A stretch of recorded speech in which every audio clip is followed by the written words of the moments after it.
हिंदू धर्म में चार धाम की यात्रा को बहुत ही सौभाग्य की बात माना जाता है और इन्हीं में से एक है उड़ीसा के पुरी में स्थित भगवान जगन्नाथ का मंदिर, जो 800 वर्षों से भी अधिक पुराना बताया जाता है और जहाँ जगन्नाथ जी की, बलभद्र जी की और उनकी बहन सुभद्रा की काठ की मूर्ति यानी कि लकड़ी की मूर्ति विराजमान है, जहाँ श्री हरि विष्णु के अवतार श्री कृष्ण का दिल आज भी धड़क रहा है। और भी बहुत सारे रहस्य हैं इस मंदिर के अंदर। ये मंदिर अपने आप में एक रहस्य का पिटारा है। तो आइए इस वीडियो के जरिए जानने की कोशिश करते हैं इस मंदिर के रहस्यों के बारे में। पहला रहस्य, हर 12 साल में इन मूर्तियों को बदला जाता है, जहां जगन्नाथ जी, बलभद्र जी और उनकी बहन सुभद्रा जी की मूर्ति को बदला जाता है। जब यह मूर्ति बदलने की विधि होती है तो पूरे शहर में अंधेरा कर दिया जाता है। पूरे शहर की, न केवल मंदिर की, पूरे शहर की लाइट काट दी जाती है। इस वक्त किसी को भी वहां जाने की इजाज़त नहीं होती है। सिक्योरिटी इतनी टाइट होती है कि CRPF को इसका जिम्मा दिया जाता है। जो पंडित जी मूर्ति बदलने की विधि करेंगे, केवल उन्हीं को वहां जाने की अनुमति होती है और उनके हाथों में भी ग्लव्स पहनाए जाते हैं और अंधेरा होने के बावजूद उनकी आंखों पे पट्टी बांधी जाती है। जिन भी पंडित जी ने आज तक ये विधि की है, उन्होंने अपना अनुभव बताते हुए कहा कि जब वो मूर्ति बदलने के लिए ब्रह्म पदार्थ को, पुरानी मूर्ति से नई मूर्ति में ब्रह्म पदार्थ को डाल रहे थे, तो उन्हें कुछ उछलता हुआ सा महसूस होता है, जिसे वो केवल महसूस कर सकते हैं, देख नहीं सकते हैं। क्योंकि ब्रह्म पदार्थ के बारे में मान्यता है कि अगर कोई भी इंसान इन्हें देख लेता है तो उसकी उसी वक्त मृत्यु हो जाती है। और इसी ब्रह्म पदार्थ को श्री कृष्ण का दिल माना जाता है, जो आज भी धड़क रहा है और आज भी जिंदा है और आज भी भगवान जगन्नाथ जी की मूर्ति के अंदर विराजमान है। दूसरा रहस्य है इस मंदिर का सिंह द्वार। कहा जाता है जब आप सिंह द्वार से बाहर होते हो तो समुद्र से आने वाला काफ़ी तेज शोर आपको सुनाई देता होता है और बगल में ही यहाँ पे चिताएं भी जलती हैं, तो उन चिताओं से आने वाली गंध भी आपको परेशान करती है, क्योंकि बिल्कुल बगल में चिताएं जल रही होती हैं, तो उनकी गंध भी बहुत तेज आ रही होती है। लेकिन जैसे ही आप सिंह द्वार से अंदर प्रवेश कर जाते हो, अचानक से ये शोर आना भी बंद हो जाता है और गंध आनी भी बंद हो जाती है और एकदम शांति का आपको अनुभव होता है।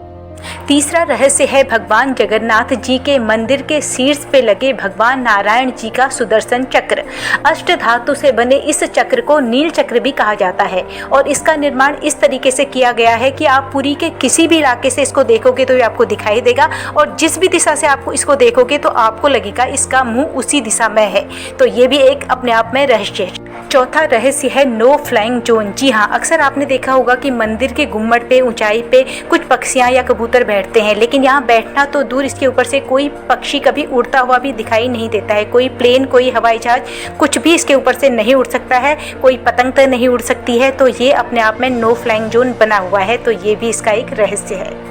पांचवा रहस्य है मंदिर के शीर्ष पे लगा झंडा, जो कि हमेशा हवा की उल्टी दिशा में लहराता है। जी हाँ, मतलब अगर हवा पूरब से चल रही है तो ये पूरब में ना लहरा के पश्चिम की ओर लहराता है। ये भी अपने आप में एक रहस्य है और इस झंडे को हर रोज बदला जाता है। इसको बदलने के लिए पंडित जी 45 मंजिल ऊपर चढ़ के इस झंडे को बदलते हैं। कहा जाता है कि अगर किसी दिन ये झंडा ना बदला गया तो मंदिर अगले 18 वर्षों के लिए बंद कर दिया जाएगा। तो अभी तक ये चूक हुई नहीं है, लेकिन अगर ऐसी चूक हो जाती है तो मंदिर को 18 वर्षों के लिए बंद कर दिया जाएगा।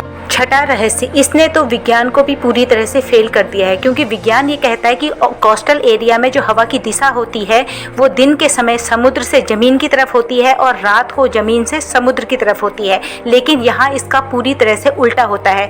यहाँ जो हवा की दिशा होती है वो दिन में जमीन से समुद्र की तरफ होती है और रात को समुद्र से जमीन की तरफ होती है, जो कि साइंस से बिल्कुल अपोजिट है। तो ये भी अपने आप में एक बहुत बड़ा रहस्य है। सातवां रहस्य है इस मंदिर का प्रसाद। ये दुनिया की सबसे बड़ी रसोई मानी जाती है। यहाँ 500 रसोइये 300 अपने हेल्पर के साथ रोज प्रसाद बनाते हैं। प्रसाद बनाने के लिए 7 बर्तन यूज किए जाते हैं, जिन्हें एक के ऊपर एक रखा जाता है। लेकिन हैरानी की बात यह होती है कि सबसे ऊपर वाले बर्तन में रखा हुआ प्रसाद सबसे पहले बनता है और सबसे नीचे रखे हुए बर्तन में रखा हुआ प्रसाद सबसे बाद में बनता है। और यहाँ का प्रसाद कभी आज तक कम नहीं पड़ता है। यहाँ हर रोज़ 30 से 40 हज़ार लोगों के लिए प्रसाद बनाया जाता है। लेकिन अगर हज़ारों और लाखों की संख्या में भी भक्त आ जाएं तो कभी भी यहाँ का प्रसाद कम नहीं पड़ता है। तो ये थे जगन्नाथपुरी के 7 रहस्य और ये थी मेरी आज की वीडियो। अगर आपको अच्छी लगी है तो चैनल को सब्सक्राइब कर दीजिए। तब तक के लिए जय जगन्नाथ धाम।